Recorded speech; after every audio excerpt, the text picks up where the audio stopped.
a once tropical paradise. Antarctica is now covered by a massive ice sheet spanning 98% of its surface. Since it had been rediscovered in 1911, this southernmost landmass became a subject of intrigue worldwide, with world superpowers showing an unprecedented desire to preserve this desolate land. 1 year after the Chinese detailed mapping of the region in 2005, NASA scientists announced their satellites had detected a huge electromagnetic anomaly buried beneath the frozen coat of ice. Preserved under the Wilkes-Land Antarctic region, the gravity anomaly, as it has been dubbed, stretches for about 151 miles beneath the ice and has a depth of about 2,800 feet. So far, the best scientific hypothesis that has been put forward is that a colossal object, most probably a meteorite twice the size as the one that had wiped the dinosaurs millions of years ago, is sitting in the middle of a 300 miles wide impact crater. This is to say, a bold and hard to prove idea, yet it's enough to comfort those seeking the best scientific explanation. For those of you not relying on NASA for a straight answer, we have a different story to tell. A meaningful story that had been kept away from us for thousands and thousands of years. Here's what they don't want us to know. This year, on March 14, an intricate article was published by Israeli News Live entitled "The Fallen Angels Imprisoned in Antarctica and Are Still Alive." Commentator Steve Ben Nunn shared some intriguing passages from the forbidden Book of Enoch, which, believe it or not, subtly refers to Antarctica as the land where the fallen angels had been imprisoned by God in remote times. Something that I discovered recently written in the Book of Enoch, and we're going to even be looking at some articles that have been considered, well, some might say it's fake news, some might say it's satire. Regardless of the case, there may be some very truth to it, and this is why I wanted to talk to you about these things.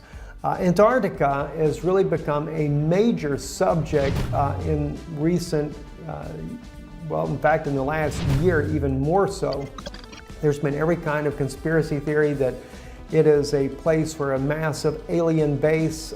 This is where aliens go at. We know of the one of the former military officers, Byrd, who fought a conflict near Antarctica and lost a lot of men, claiming that there were flying discs, flying saucers coming out of the Antarctica, and just there's all kinds of evidence that is legitimate evidence that clearly seems to show that the Antarctica is certainly a base of some sort. The Germans also, under Adolf Hitler, had a base down at Antarctica. There's all kinds of things that are going on in this region of the world. As you can see on your screen now, this is the Book of Enoch. I was reading in the first Book of Enoch, chapter 18, and this is where the angel Uriel is taking Enoch and showing him some very interesting things. We go down to say verse 4 and begin there. It says, "And I saw the winds which turned the sky and caused the disk of the sun and all the stars to set. And I saw the winds on the earth which support the clouds. And I saw the path of the angels. I saw at the end of the earth the firmament of heaven above. And I went towards the south." Okay, so he goes to the end of the earth. And he speaks about going towards the south. "And it was burning day and night, where there were 7 mountains of precious stones, and 3 towards the east and 3 towards the south." Enoch was the great-great-grandfather of Noah, the 7th generation of humans after Adam. He played an intermediary role between the fallen angels that had rebelled against the Lord and righteous angels who served and did the Creator's bidding. Angels totaling 200 descended from the heavens and took women of their choosing, interbreeding with them and giving birth to a race of giant humanoids known as the Nephilim. The corrupted angels further taught humanity various tricks and crafts, and soon the earth became reddened from the blood of its creatures. War broke loose, and the natural order of things came to an end. And Azazel taught men to make swords, and knives, and shields, and breastplates, and made known to them the metals of the earth, and the art of working them, and bracelets, and ornaments, and the use of antimony, and the beautifying of the eyelids, and all kinds of costly stones, and all coloring tinctures. And there arose much godlessness, and they committed fornication, and they were led astray, and became corrupt in all their ways. Semiazah taught enchantments, and root cuttings, Armaros the resolving of enchantments, Baragial taught astrology, Kokabel the constellations, Ezekiel the knowledge of the clouds, Aragiel the signs of the earth, Shamsiel the signs of the sun, and Sariel the course of the moon. And as men perished, they cried, and their cry went up to heaven. This episode in human history culminated with a heavenly battle. Righteous angels fought against the corrupted ones, and the latter were defeated. As punishment, the Lord had cast them away in Tartarus, and there is reason to believe this prison is located somewhere in Antarctica. Due to the successful role Enoch played in this conflict, together with his untainted nature, the Creator spared him of his earthly demise and took him directly into the heavens to witness the forthcoming events. Enoch's words are very suggestive, hinting at Antarctica as the spot where the corrupt angels were confined. And I saw the winds on the earth which supports the clouds, and I saw the path of the angels. I saw at the end of the earth the firmament of heaven above, and I went towards the south, and it was burning day and night, where there were 7 mountains of precious stones, 3 towards the east, and 3 towards the south. And those towards the east were of colored stone, and one was of pearl, and one of healing stone, and those towards the south of red stone, and the middle one reached to heaven like the throne of the Lord of Stibium, and the top of the throne was of sapphire.